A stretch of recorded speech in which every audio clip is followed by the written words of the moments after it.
Sitting outside on a cold morning is one thing, but waking up to one inside is quite another, and it's something you can easily avoid. Since we depend on our air conditioner most of the year, it's easy to overlook the other half of our HVAC system, the furnace. That's why we've asked Ed Hillen from Absolute Comfort Air to be with us this morning and share the warning signs of furnace issues. Good morning, Ed. Good morning. So what do you find to be the leading furnace problem? It's lack of maintenance. Well, easily solved, right? My father, the mechanic, used to call that a loose nut behind the wheel. So what kind of things does a lack of maintenance lead to?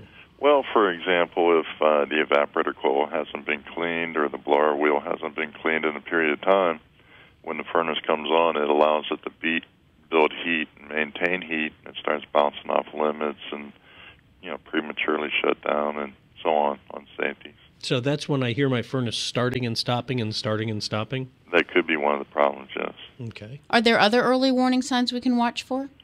Well, on the heating, it's a little difficult, but the best is, like I said, maintenance.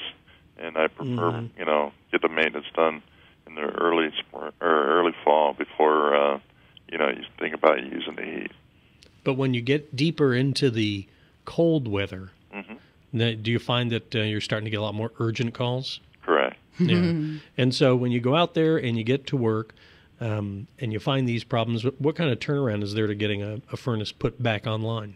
It's a very short period of time, depending on the manufacturer and the brand. Some you have to order special parts, but I'm going to say the average is within a few hours to a day. Oh, okay. So it's not like with the HVAC where when it goes down, you can be really in a big problem then.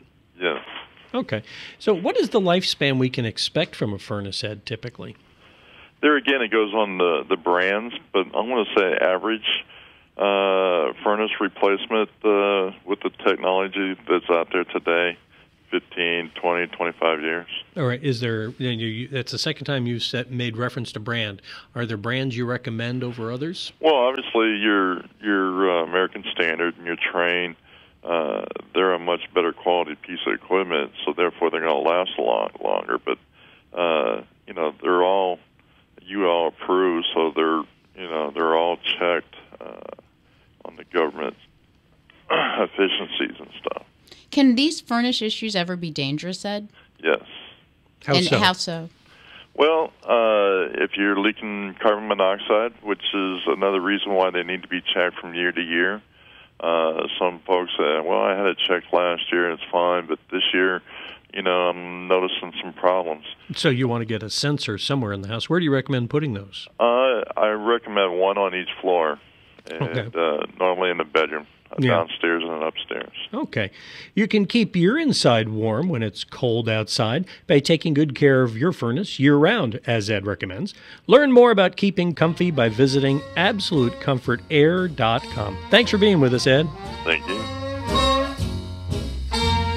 I really can't stay. But baby, it's cold outside. I've got to go away.